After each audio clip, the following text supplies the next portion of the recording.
ሰላም ጤና ይስጥልን ውድ አድማጭ ተመልካቾቻችን የሚኪያስ ሚዲያ ነው። ለዕለቱ ይሆናሉ ያልናቸውን መረጃዎች ይዘን ወደ እናንተ ቀርበናል። የዩቲዩብ ቻናላችንን በቅድሚያ ሰብስክራይብ እንድታደርጉ በአክብሮት እንጋብዛለን። የደወል ምልክቱን መጫናችሁን አትርሱ። ወደ ዕለቱ መረጃዎች እንግዲህ እናልፋለን። ኤርትራ ከኢጋድ ወይም ከምስራቅ አፍሪካ በይነ መንግስታት ድርጅት ተቋም በድጋሚ መውጣቷን ትናንትና ማስታወቋ ተነግሯል። ኤርትራ ከኢጋድ አባልነቷ የወጣችው የድርጅቱ ግዴታዎቹን ባለመወጣቱ ሕጋዊነቱ እየተሸረሸረ በመሄዱ እንደሆነ የኤርትራ የውጭ ጉዳይ ሚኒስትር ትናንት በወጣው መግለጫ አስታውቋል። ኤርትራ ኢጋድ በቀጠናው መረጋጋት ለማስፈን አስተዋጽኦ ማድረግ አልቻለም በማለትም ተችታለች።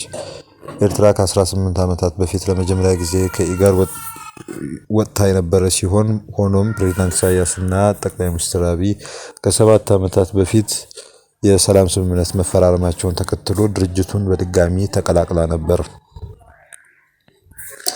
የተባበሩት መንግስታት ድርጅት ዋና ጸሐፊ አንቶኒዮ ጉተሬዝ ኢትዮጵያና ኤርትራ ለአልጀርሱ ስምምነት መከበር ያላቸውን ቁርጠኝነት በድጋሚ እንዲያሳዩ ጥሪ አደረጉ። ጉተሬዝ ይህን ጥሪ ያደረጉት የአልጀርሱ ስምምነት የተፈረመበትን 25ኛ ዓመት አስመልክተው በቃል አቀባያቸው ስቴፋኒ ዱጁሪክ በኩል ከትናንት በስቲያ ባወጡት መግለጫ ነው። ጉተሬዝ በሁለቱ አገራት መካከል በአሁኑ ወቅት የተፈጠረው አዲስ ውጥረት ቀጠናዊ ሰላምን ሊያውክ ይችላል በማለት አስጠንቅቀዋል። የአልጀርሱ ስምምነት የሁለቱን አገራት ድንበር ለማካለል ማዕቀፍ ያስቀመጠና ለአገራቱ ሉዓላዊነትና የግዛት አንድነት መከበር መሰረታዊ መርሆዎችን በድጋሚ ያረጋገጠ መሆኑንም ጉተሬዝ ጠቅሰዋል። የተባበሩት መንግስታት ድርጅት ለአልጀርሱ ስምምነት ጠንካራ ድጋፍ እንዳለው የገለጡት ጉተሬዝ የሁለቱ ሀገራት መሪዎችም ከ7 ዓመታት በፊት ለሰላም ያላቸውን ቁርጠኝነት በስምምነት ማረጋገጣቸውን አስታውሰዋል። ጉተሬዝ አያይዘውም ኢትዮጵያና ኤርትራ ከቀጠናዊና ዓለም አቀፍ አጋሮች ጋር በመተባበር ሁሉንም ተጠቃሚ የሚያደርግ የልማት ትብብር እንዲያካሂዱ ጠይቀዋል። ኢትዮጵያ ላስተላለቻቸው ስደተኞች መሰረታዊ አገልግሎቶችን ለማቅረብ አቅም እንዳነሳት ገለጸች። የስደተኞችና ተመላሾች አገልግሎት የዓለም አቀፍ ሰብአዊ ድጋፍ መቀነሱ በስደተኛ መጠለያዎችና ሰፈራዎች የጤና፣ የስነ ምግብ፣ የውሃ፣ የትምህርትና የከለላ አገልግሎቶች ላይ ከፍተኛ ተጽዕኖ መፍጠሩን ከትናንት በስቲያ ከዓለም አቀፍ ለጋሾች ጋር ባካሄደው ምክክር ላይ አስታውቋል። የድጋፍ እጥረቱ የኢትዮጵያ ስደተኞች በአገሪቱ ሕጎች ውስጥ እንዲታቀፉ ለማድረግ በተጀመሩ ጥረቶች ላይ ተጽዕኖ መፍጠሩን የጠቀሰው ተቋሙ በተለይ ሕፃናትንና አካል ጉዳተኞችን ጨምሮ ለጉዳት ተጋላጭ የሆኑ ስደተኞች አስፈላጊውን ድጋፍ ማግኘት አልቻሉም ብሏል። የለጋሽ አካላት ተወካዮችም መንግስት የሀብት አሰባሰብ መንገዶቹን እንዲያጠናክርና የድጋፍ ምንጮችን እንዲያሰፋ ምክር ለግሰዋል። አብዱራህማን ማህዲ የሚመሩት የኦጋዴን ብሔራዊ ነፃ አውጪ ግንባር ወይም ኦብነግ አንጃ አዲሱ የአሜሪካ ብሔራዊ የደህንነት ስትራቴጂ በቀጠናው ውስጥ መንግስታዊ ያልሆኑ ቡድኖችን ያገለለ በመሆኑ ግጭቶችን ፈጽሞ አይፈታም በማለት ተቸ። ቡድኑ አሜሪካና አጋሮች በቀጠናው ሰላም ማስፈን ከፈለጉ የሰላም ስምምነቶች በተመረጠ ሁኔታ ተፈጻሚ ሊሆኑ እንደማይችሉ፣ የሶማሌ ሕዝብን የራስን ዕድል በራስ መወሰን መብት የኢትዮጵያ መንግስት እንደጨፈለቀው እና ኢትዮጵያ ለኤርትራ፣ ለሱዳን፣ ለሶማሊያ እና ለግብጽ የምታሳየው የጠቅላይነት አካሄድ ለቀጠናዊ ሰላም ጠንቅ መሆኑን ማወቅ አለባቸው ብሏል። ቡድኑ አያይዞም የኢትዮጵያ መንግስት በአፍሪካ ቀንድ ያለመረጋጋት ምንጭ ሆኗል ብሏል። ኦብነግ ዓለም አቀፉ ህብረተሰብ ፌዴራል መንግስቱ የሚያካሄደውን አፈናና ጦርነት ችላ ብሏል በማለት የወቀሰው ሲሆን መንግስት በሶማሌ፣ በኦሮሚያ፣ አማራና ሌሎች ክልሎች የሚፈጽማቸው ድርጊቶች ሁሉ ሆነ ብሎ ተቃውሞንና ብዝሃነትን ለማጥፋትና የብሔሮችን መብት ለመጨፍለቅ ያለመ ነው በማለት ከሷል። ወደ ጋምቤላ ክልል ስናመራ ከማክሰኞ ጀምሮ በክልሉ ዳግም በተቀሰቀሰው ግጭት ሳቢያ በዋና ከተማዋ ጋምቤላ ላይ የሰዓት እላፊ ገደብ መጣሉን የከተማዋ ነዋሪዎች ገልጸዋል። የክልሉ መንግስት መቀመጫ በሆነችው የጋምቤላ ከተማ አስተዳደር ከማክሰኞ ህዳር 30 ቀን 2018 ዓ.ም ጀምሮ ከምሽት 1 ሰዓት በኋላ በሚደረግ የተሽከርካሪና የሰው እንቅስቃሴ ላይ የሰዓት እላፊ ገደብ የጣለ ሲሆን የከተማ አስተዳደሩ ከጸጥታ አካላት ውጭ የሚደረግ ማንኛውም እንቅስቃሴ ላይ ገደብ የጣለው በወቅታዊ የጸጥታ ሁኔታ ምክንያት እንደሆነ ከመግለጽ ውጭ ዝርዝር ማብራሪያ አልሰጠም። የአካባቢው ነዋሪዎች እንደሚናገሩት ከሆነ የሰዓት እላፊ ገደቡ የተጣለው ከ3 ቀን በፊት በተከሰተ ማንነት ተኮር የብሔር ጥቃት መሆኑን ተረጋግጧል። አንድ የጋምቤላ ከተማ ነዋሪ በከተማዋ ባለው የጸጥታ መደፍረስ ምክንያት እንደ ትምህርት ቤቶችና ባንኮች ያሉ የአገልግሎት ተቋማት ዝግ መሆናቸውን ተናግረዋል። የሰዎች እንቅስቃሴ ሙሉ ለሙሉ ባይቆምም በከተማው የመኪና እንቅስቃሴ እንደቀነሰ ገልጸዋል። ሌላኛው የጋምቤላ ከተማ ነዋሪ ከትናንት በስቲያ በስራ ገበታቸው ላይ እንዳልተገኙና ልጆችም ወደ ትምህርት ቤት እንዳልሄዱ ተናግረዋል። የከተማ አስተዳደሩ ማክሰኞ ማታ ላይ ጥንቃቄ አድርጉ፣ ልጆቻችሁን ያዙ የሚል መልእክት በድምጽ ማጉያ ማስተላለፉን ተናግረዋል። የዓይን እማኙ አክለውም ከትናንት በስቲያ እስከ 5 ሰዓት ድረስ በከተማው መሃል የነበሩ ባንኮችና ሱቆች ዝግ ነበሩ ሲል የተመለከተውን አብራርቷል።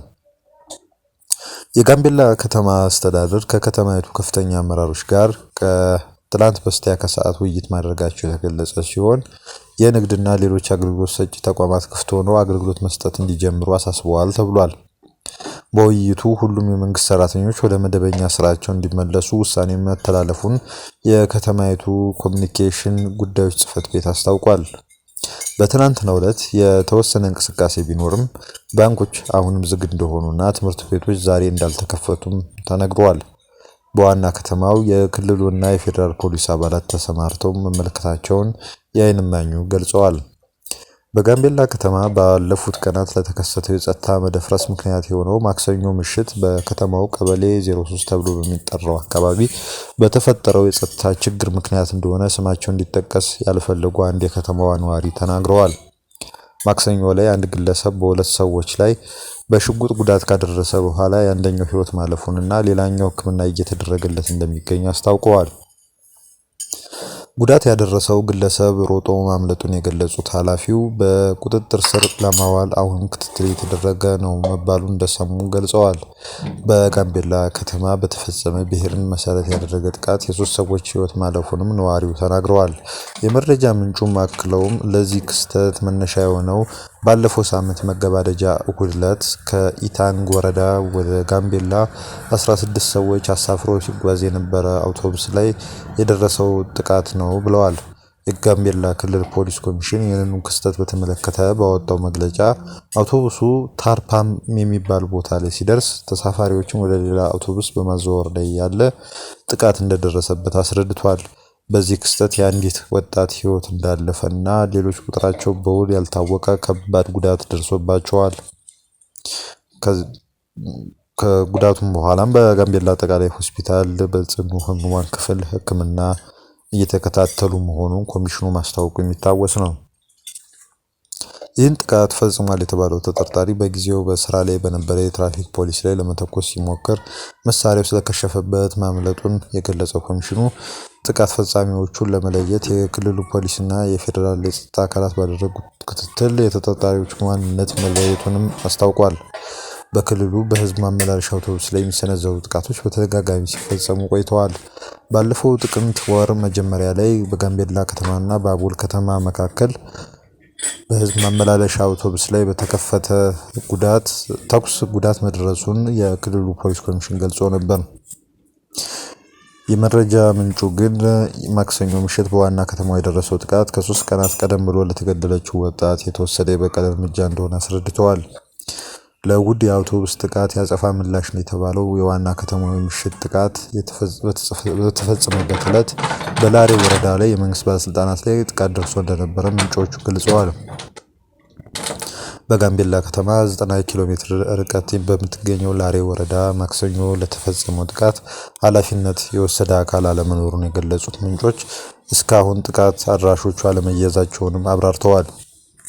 ባለፈው ማክሰኞ በጋምቤላ ከተማ የተፈጠረው አይነት ክስተት ተከትሎ አንዱ ብሔር ሌላውን መወንጀሉ የተለመደ መሆኑን ስማቸው እንዲጠቀስ ያልፈለጉ የከተማዋ ነዋሪዎች ተናግረዋል። የኢትዮጵያ ሰብአዊ መብቶች ኮሚሽን በክልሉ በተደጋጋሚ ጥቃቶች እንደሚፈጸሙና በተደጋጋሚ የሚከሰቱ ግጭቶች አሳሳቢ መሆናቸውን በተለያየ ጊዜ በሚያወጣቸው መግለጫዎችና ሪፖርቶች ሲገልጽ ቆይቷል። የኮሚሽኑ የስራ ኃላፊዎች ከ3 ሳምንት በፊት በክልሉ የስራ ጉብኝት ባደረጉበት ወቅት ይህ ጉዳይ ተነስቶ እንደነበር ኮሚሽኑ ባወጣው መግለጫ አስታውቋል። የኮሚሽኑ ዋና ኮሚሽነር አቶ ብርሃኑ አዴሎ ከጋምቤላ ክልል ርዕሰ መስተዳድር አለሚቱ ኡሞድና ከሌሎች የስራ ኃላፊዎች ጋር በነበራቸው ውይይት በክልሉ አልፎ አልፎ ይከሰታሉ ያሏቸው ግጭቶችና ጥቃቶችን ለማስቀረት ጠንካራ የቅድመ መከላከል ስራ እንዲሰራ መጠየቃቸው ነው የተገኘው መረጃ ያመለከተው። አድማጭ ተመልካቾቻችን የዩቲዩብ ቻናላችንን ሰብስክራይብ ማድረጋችሁን አትርሱ። ለዕለቱ ይሆናሉ ያልናቸው መረጃዎች እነዚህ ናቸው። መልካም ቀን።